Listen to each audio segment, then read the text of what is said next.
మచ్చిత్తా మద్గత ప్రాణాః బోధయంతః పరస్పరం కథయంతస్య మాం నిత్యం తుష్యంతి చ రమంతి చ. చెప్పినాడు భగవంతుడు. మచ్చిత్తా మద్గత ప్రాణాః బోధయంతః పరస్పరం. ఎవరిని గురించి చెప్పుకోవాలి? భగవంతుని గురించి చెప్పుకునే వాళ్ళతో కలవాలి. భగవంతుడు అంటే ఆత్మస్వరూపం. ఆత్మస్వరూపాన్ని గురించి చెప్పే వాళ్ళతో కలవాలి. కానీ నేను దేవునికి వజ్రకిరీటం చేయించాలనుకున్నానండి అని ఒకడంటే, ఇంకొకడు అయ్యో వజ్రకిరీటమా, నేను కూడా వజ్రాలతో కూడిన కవచం చేయించాలనుకున్నాను నేను అనుకున్నాను. వజ్రాలతో చేసిన కవచం చేపిస్తే ఏం లాభం? నీ మనసుకు ప్రశాంతత వస్తుందా? నీ మనసుకు విముక్తి కలుగుతుందా? అర్థమవుతుందా? నీ మనస్సుకు విముక్తి కలగదు. నీ మనస్సుకు విముక్తి కలగనటువంటి ఈ వజ్రాలు, ఈ వైడూర్యాలు, ఇవన్నీ ఎందుకంటే తద్వారా ఇంకా నీ పైన ఇంకా వేరేటివి పెరుగుతాయి. వేరేటివి దొంగలు, ఇన్కమ్ ట్యాక్స్ డిపార్ట్మెంట్, ఇంకా మిగిలిన వాళ్ళందరూ కూడా నీ పైన ఎంక్వైరీలు వస్తాయి.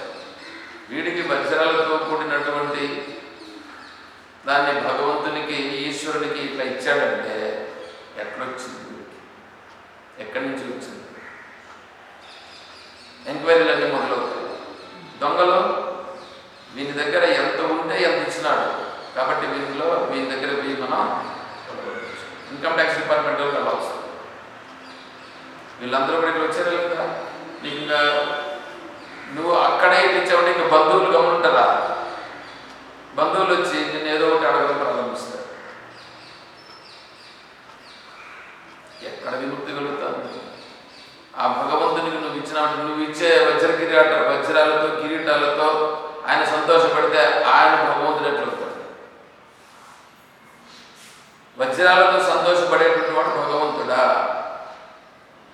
వజ్రాలతో సంతోషపడేవాడు భగవంతుడు కాదు.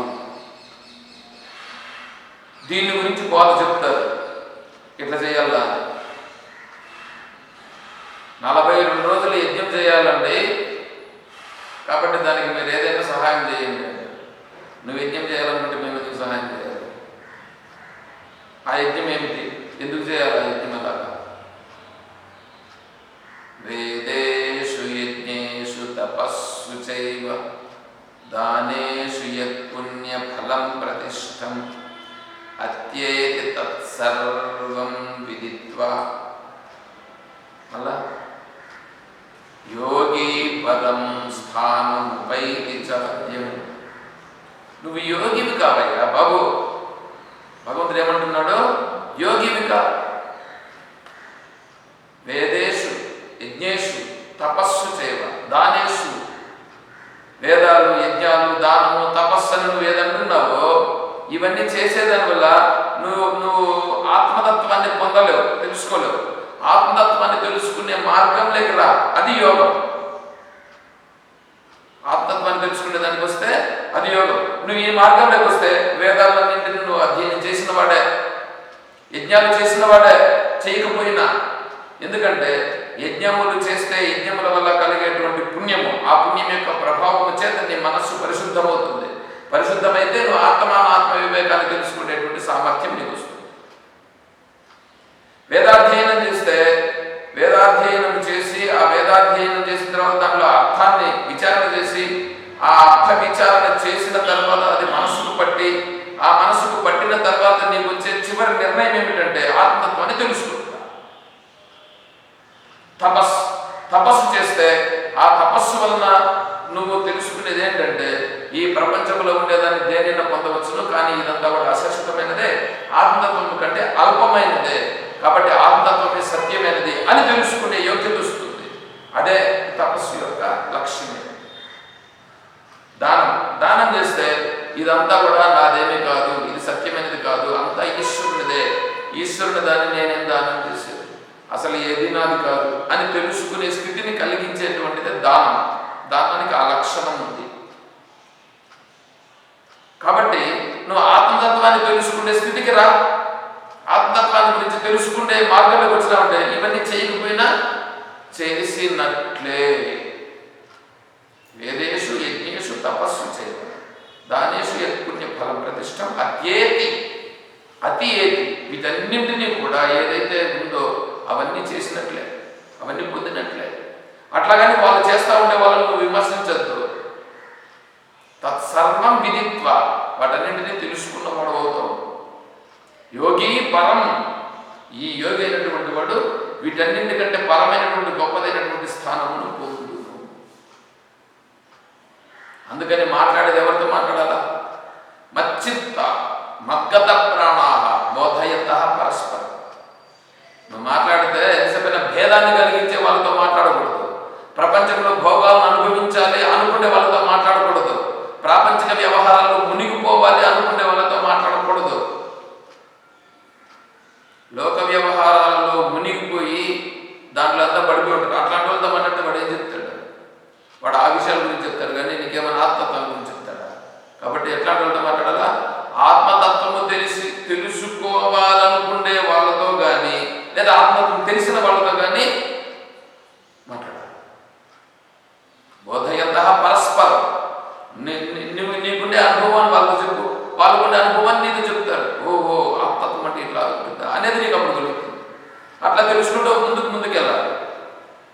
కథయంతశ్చ మాం, భగవంతుడు చెప్తున్నాడు. అంటే నా తత్వాన్ని అలా చెప్పుకుంటూ వాళ్ళు ఈ ప్రాపంచిక భోగాల నుండి, ప్రాపంచిక వ్యవహారాల నుండి, శారీరక వ్యవహారాల నుండి బయటపడి ఆత్మతత్వాన్ని తెలుసుకునేదానికి ముందుకు పోతారు.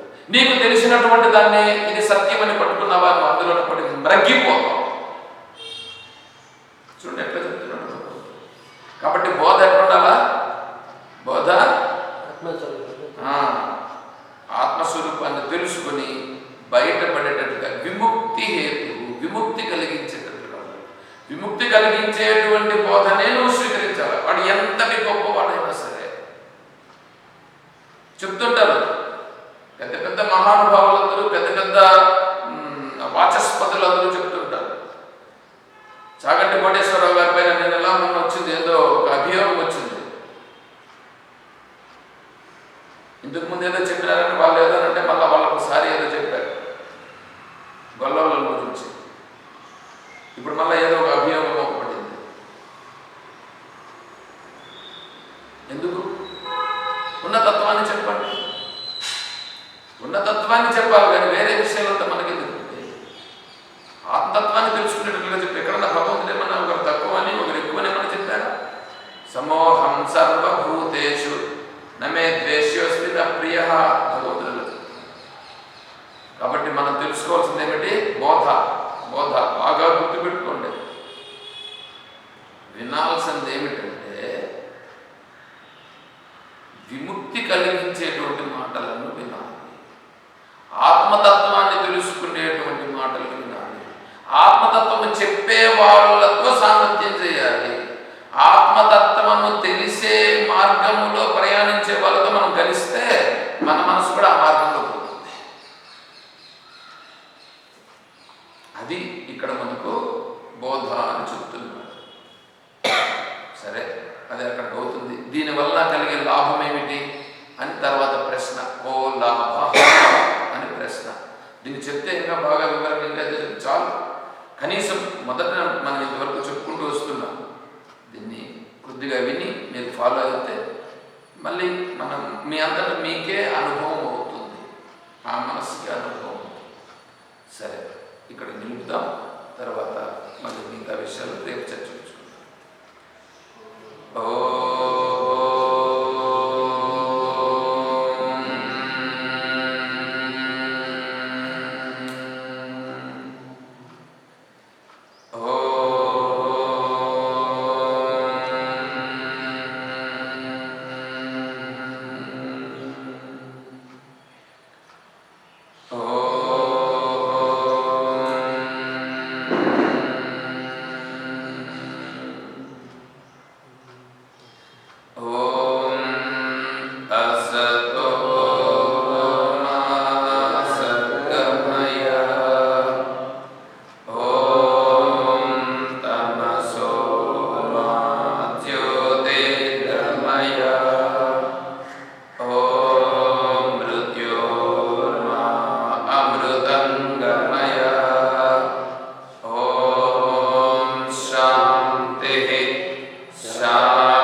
హర